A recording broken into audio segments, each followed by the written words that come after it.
ሰላም ሰላም ወደ አድማጮቻችን፣ ይህ የስፖርት ነው። ኤቨርተን ከአርሰናል የ17ኛ ሳምንት አርሰናሎች ይህንን ጨዋታ ከማድረጋቸው በፊት ማንቸስተር ሲቲ ማሸነፉን ተከትሎ የእንግሊዝ ፕሪሚየር ሊግ መሪነታቸውን ተነጥቀው ነበር። ነገር ግን በሰዓታት ውስጥ መሪነታቸውን መልሰው ተቆጣጥረውታል።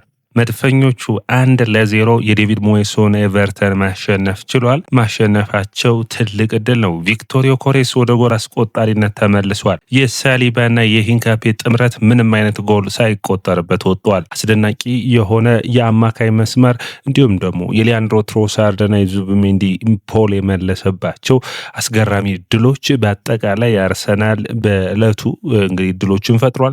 ነገር ግን ያ ጎል የተገኘው በጣም በሚገርም ሁኔታ ኦብሪያን እንግዲህ ምን እንደነካው አይታወቅም። ሁለት እጁን ወደ ላይ አውጥቶ ነው እንግዲህ ፍጹም ቅጣት ምት እንዲሰጥ ያደረገው። ያው የአርሰናል የቆመ ኳስ የማጥቃት ሁኔታ በጣም አስቻሳቢ ነውና ያንን ለማስቆም በሚል ነው አርሰናል በጨዋታው 1-0 ማሸነፍ ችሏል። መድፈኞቹ በጨዋታው ላይ 13 ሽቶችን ያደርገው ከ13 ሽቶች ሁለቱን ታርጌት ናቸው። ፖልን የመለሱባቸው እንደውን ታርጌት ስለማይቆጠር እንጂ ጠንካራ የሆነ ሙከራን በጨዋታው ላይ ብልጫ ለመውሰድ ሞክረዋል። ከዛ ውጭ በጨዋታው ላይ 65.6% ኳስ ቁጥጥር ነበራቸው። ጠንካራ ስብስብ፣ ጠንካራ ብቃትን አሳይተዋል። ነገር ግን እድሎችን ሲያገኝ አርሰናል ክሊኒካል መሆን ይጠበቅበታል። ጨዋታዎችን ቀድሞ መጨረስ፣ ከመጨረሻው ድረስ መጨረሻ ጉልበታቸውን እስኪያወጡ ድረስ አለመፋለም በሌሎች ጨዋታዎች የሚጠየቅ ነው። መድፈኞቹ ካለፉት 3 የሜዳ ውጭ ጨዋታቸው እንግዲህ መሰብሰብ የቻሉት የነበረው ወደ ቪላ ፓርክ ነው ሽንፈት ነው። በስታዲየም ኦፍ ላይት እና በስታንፎርድ ብሪጅ ደግሞ አንዳንድ ነጥቦችን ነበር የወሰዱት። አሁን ወደ 3 ነጥብ መውሰድ ተመልሰዋል። 39 ነጥቦች ላይ ይገኛሉ። የገና ወርን የእንግሊዝ ፕሪሚየር ሊግ መሪ ሆነው የሚቆዩ ነው የሚሆኑት። አርሰናል ወደ መሪነቱ ተመልሷል። ከሰዓታት እንግሊዝ ፕሪሚየር ሊግን ካለመምራት በኋላ ጣፋጭ 3 ነጥብ ከኤቨርተን። ወደ አድማጮቻችን የእናንተ የጨዋታው ኮከብ ማን ነበር? ጥያቄ ያለው አይመስለኝም። ዴክላን ራይስ። ይህ ተጫዋች የማይረግጠው የሜዳ ሳር የለም፣ የማይፈጥረው እድል የለም።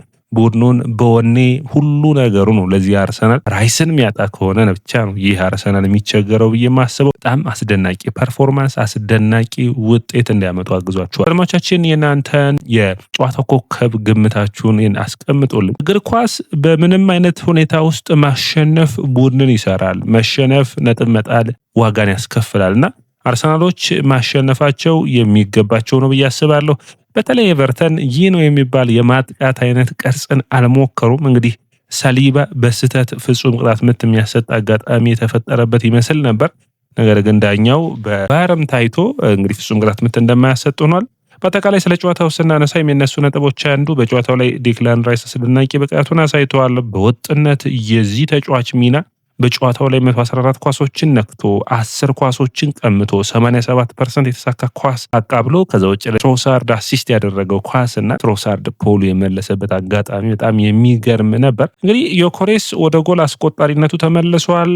አርሰናል እንግዲህ ይህ ተጫዋች ጎል ማስቆጠር ችሏል። ፔናልቲውን ለዮኬሬስ መስጠታቸው በኔ እይታ በስፖርቲንግ ሊዝበን አድማጮቻችን 19 ጊዜ ፔናልቲ መጥቶ 19ኙንም ማስቆጠር ችሏል። አርሰናል በሳካ በኦዴጋርድ እድሎችን ሲያመክኑ ታይቷል ከዚህ በፊት። አሁን ግን ዮኬሬስ መጥቷል። ዮኬሬስ ጥሩ የሆነ በአርሰናል ቤት ረጅም ጊዜ በኋላ ጥሩ የሆነ ፍጹም ቅጣት ምት መቼ እንዳገኙ የሚያሳይ ጎልን ማስቆጠር የቻሉት እንግዲህ የሳሊባና የሂንካፔ ጥምረት አሁንም ጎል ሳይቆጠርባቸው ወጥቷል። ሳሊባ በአንዳንድ አጋጣሚዎች በታይሮን ቤሪና እንዲሁም ደግሞ ተቀይሮ በገባው ተጫዋቾችም በጣም ተጽዕኖ ሲፈጠርበት ነበር። ጥሩ ፐርፎርማንስ ነው። ነገር ግን ውህደታቸውን ማሻሻል የሚያስፈልግ ነው የሚሆነው። ይህንን ጥምረት የተከላካዩን ጥምረት ማለት ነው በተለይ የካላፊዮሪና እንዲሁም ደግሞ የቲምበር አሁንም በወጥነት ቡድኑን በሚገባ እያገዙ እንዳለ ይታወቃል። ዙቢሜንዲ የአማካይ መስመሩን በሚገባ ቴምፖን እየተቆጣጠረ ማፍጠንና መያዙ ላይ በሚገባ ሰርቷል። እንግዲህ አርሰናሎች አሁን ከሜዳቸው ውጭ ያደረጉትን ጨዋታ በኋላ በተከታታይ በሜዳቸው ነው የሚያደርጉት። ውድ አድማጮቻችን ያ ማለት አርሰናል በቀጥታ የሚያደርጋቸውን ጨዋታዎች በምታዩበት ጊዜ ፓላስ ብራይተንንና እንዲሁም ደግሞ ቪላን በተከታታይ 3 በሜዳው ነው የሚያደርገው። ካራባኦ ካፕ ጨዋታ ነው የክሪስታል ፓላስ ዛሬ 4-1 በሊድስ ተሸንፏል ኤለን ሮድ ላይ። ስለዚህ ቀጣይ ደግሞ ከ48 ሰዓት በኋላ አርሰናልን የሚገጥም ይሆናል። የብራይተን ጨዋታም ተጠባቂ የሚሆን ነው። እንግዲህ አርሰናሎች በእንግሊዝ ፕሪሚየር ሊግ ብራይተንን በሜዳቸው የሚያስተናግዱበት፣ ቪላን የባለፈው ሽንፈትን ለመበቀል ትክክለኛው ድልን የሚያመጣበት ነው። ይህ ድል ለአርሰናል ምን ማለት ነው? በተለይ ከሜዳቸው ውጭ የሚጥሉትን ነጥቦች የተከላ የተከላካዮች አለመመለስን ተከትሎ የነ ገብርኤል ማጋሌስ በቅርብ ወቅቶች ይመለሳሉ ተብሎ ይጠበቃል። ገብርኤል ማጋሌስ ተመለሰ ማለት የአርሰናል የቆመ ኳስ ጥንካሬ ተመለሰ ማለት ይቻላል። ስለዚህ ያንን ለመጠቀም ሲባል ባሉት ተከላካዮች በሚገባ መጫወትን ያስፈልጋል። ያንን ደግሞ ገብርኤል ማጋሌስ በሚቀጥሉ ሳምንታቶች በተለይ ደግሞ ለቪላው ጨዋታ የመመለስ እድል ይኖረዋል። አርሰናል ለብራይተኑ ለማድረስ እየሞከረ ነው። ለቪላው የሚደርስ ከሆነም አንዱ ተመራጭ ሁኔታ ነው የሚሆነው። የገብርኤል ማጋሌስ መመለስ በተለይ ለቲምበር ረፍት የሚሰጠው ይሆናል። ከካላፊዮሪና ከስካሊ አንዳቸው በቀኝ መስመር ላይ ተሰልፈው ልናያቸው የምንችልበት እድል ሊኖር ይችላል። ሌላኛው እንግዲህ የወልቭሱ ጨዋታ በመጨረሻው ደቂቃ የተገኘ ድል፣ የዚህ ጨዋታም በጠባብ ሁኔታ የተገኘ ድል አርሰናሎች ዘንድሮ በተለያየ አይነት ሁኔታ መልክም እያሸነፉ እየቀጠሉ ነው የሚገኙት። ነገር ግን ከወልቭሱ ጨዋታ ይህ ጨዋታ የሚለይበት አርሰናል ፍጹም የበላይነት የነበረው ይህ ነው የሚባል ሙከራዎችም ተቃራኒው ቡድን በኤቨርተን በኩል ያልተደረገበት ነበር። ታዲያ አርሰናል በመጨረሻዎቹ 10 ደቂቃዎች በተለይ በእንግሊዝ ፕሪሚየር ሊግ 4 ጎሎች ተቆጥሮበታል። በአጠቃላይ በሁሉም ውድድር 10 ጎሎች ነው በእንግሊዝ ፕሪሚየር ሊግ የተቆጠረበት። ባለፉት በተደረጉት 17 ጨዋታዎች 4 ጎሎች ታዲያ የተቆጠሩት በመጨረሻዎቹ 10 ደቂቃዎች ናቸው። ያ ማለት 40% የሚሆነው ጎል በመጨረሻዎቹ 10 ደቂቃዎች ነበር። ታዲያ አርሰናሎች ያንን ማሻሻልና በተለይ ደግሞ በኔይታ ጥሩ ቅያሬ የሚሆነው በጥሩ ሰዓት የቀየረው ሚካኤል ሞሪኖ ገባ። ጨዋታው ወደፊት እንዳይጠጋ አድርጎ ስፔሶችን መፈለግ ነው እና ያን ዋን ቱ ዋን ላይ በጣም ጥሩ ስለሆነ በተሻለ ፐርፎርም አድርጓል ብዬ አስባለሁ። አርሰናል የቪላው ሽንፈት ሲታወስ የመጨረሻዎቹ ደቂቃዎች እንደነበሩ ጎሎቹ የምታስታውስ ነው። የሰንደርላንዱ ጨዋታ ላይ የመጨረሻው ደቂቃ ነበር ጎል የተቆጠረባቸው። ሌላኛው የወልቭሱ ጨዋታ በመጨረሻው ደቂቃ ነበር ጎል የተቆጠረባቸው። እነዚህ ጨዋታዎች ላይ ጥንቃቄን መውሰድ የሚያስፈልገውና በስነ ልቦና ረገድ ዝግጁ መሆን ይጠይቅ ነበር። የሚገባ ዝግጁ እንደሆኑ ይታያል። እንግዲህ ዮኬሬስ አርሰናል ጋር ተጣጥመዋል ወይ ሌላ ጥያቄ መሆን መነሳት የሚጠበቅበት ነው። ነገር ግን መዋሃጃ ጊዜ እንደሚፈልግ ይታያል። በአርሰናል ቤት የደመቁትን እነ ቴሪ ዳንኤል ኦነሪ ሌሎች አጥቂዎችንም ስታዩ ጊዜ ወስዶባቸዋል። ስለዚህ ይህ ተጫዋች አጫወቱን የአርሰናልን መልመድ ያስፈልገዋል። ታዲያ ስፔሶችን መፍጠር ያስፈልጋል። ለዮኬሬስ በዛሬ ጨዋታ እንኳን ሁለት አጋጣሚ ነው እንግዲህ አንዴ ኳስ ረዘም ያለ ኳስ ከኦዴጋርድ፣ አንዴ ደግሞ ሳሊባ ነው ጥሩ አጋጣሚን መፍጠር የቻለለት። ድሎችን መጠቀም የሚጠበቅ ነው የሚሆነው። በኔ እይታ ግን ማይክል አርቴታ ዮኬሬስን በጨዋታዎች ውስጥ መቀየር በተለይ ለአጥቂ የመጨረሻዎቹ ደቂቃዎች ናቸው ስፔሶችን የሚከፍቱ ጨዋታ ሲጀመር አይደለም እና ጨዋታ የሚጨርሰው ተጫዋች የተሻለ ተጠቃሚ ይሆናል ብዬ አስባለሁ። በ65ኛው ደቂቃ ላይ ሄሱስ ገባ።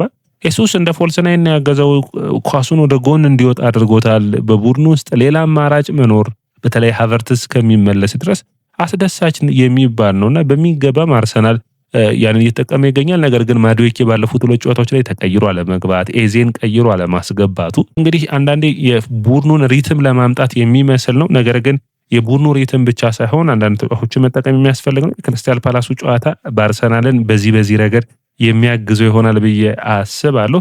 እንግዲህ አርሰናል ዮኬሬስ ለመጨረሻ ጊዜ ጎል ያስቆጠረው በበርንሌው ጨዋታ ነበር በህዳር ወር። እንግዲህ በጉዳት ርቆ እንደነበረ የምታስታውሱት ነው። አሁን ተመልሷል። በዚህ ወቅት ደግሞ አርሰናል ይህንን ተጫዋች የሚፈልግበት ጊዜ ነው። በተከታታይ በሚደረጉት ጨዋታዎች ላይ ኃላፊነት ወስዶ ጎሎችን የሚያስቆጠር ከዚህ ተጫዋች የሚጠበቅ ነው የሚሆነው። ወደ አድማቻችን ሌላኛው መረጃችን የሚሆነው አርሰናል በክሪስማስ ወር የእንግሊዝ ፕሪሚየር ሊግን እየመራ የሚያጠናቅቅ ነው የሚሆነው። እንግዲህ ይህንን አረጋግጧል።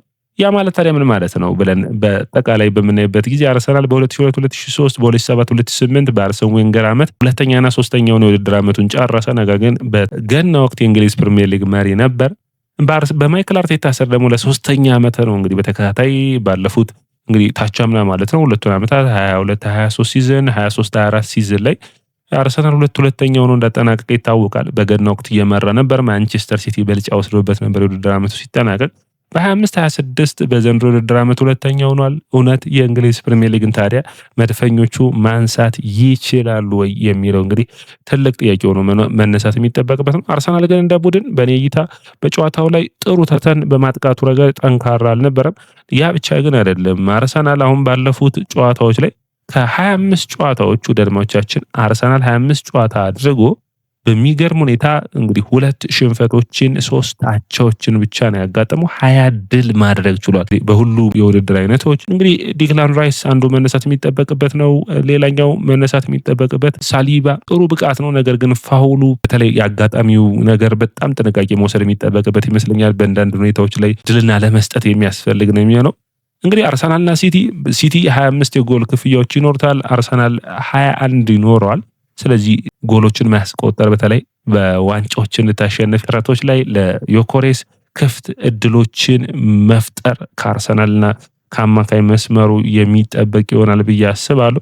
አንዳንዴ አርሰናልም አጨዋወቱን መቀየር ያለበት ይመስለኛል። ምክንያቱም ያጨዋወቱን መቀየሩ በምን አይነት መንገድ ይጠቅመዋል ካላችሁኝ ዮኮሬስን የሚያካትት አይነት ፈጣን መልሶ ማጥቃቶችን ማድረግ የሚያስፈልግ ነው የሚሆነው። እንደ ቡድን አርሰናል ይህንን ሁኔታ ላይ ይህንን አጋጣሚ ማግኘቱ ማለትም ይህን ጨዋታ ማሸነፍ መቻሉ ቡድን በማሸነፍ ውስጥ እየተሰራ ይሄዳልና ጥንካሬን የሚጨምር ይሆናል ብዬ አስባለሁ። ከሊቨርፑል እና ከቸልሲ በ10 ነጥብ ልዩነት የእንግሊዝ ፕሪሚየር ሊግን እየመራ ነው። ከተቃራኒው ደግሞ በጥሩ ሁኔታ ከሚገኘው ከሁለተኛው ከማንቸስተር ሲቲ ደግሞ በ2 ነጥቦች ነው። አርሰናል ራሱ ላይ አተኩሮ ከሰራ ማሸነፍ የእንግሊዝ ፕሪሚየር ሊግን የሚችል ነው የሚሆነው።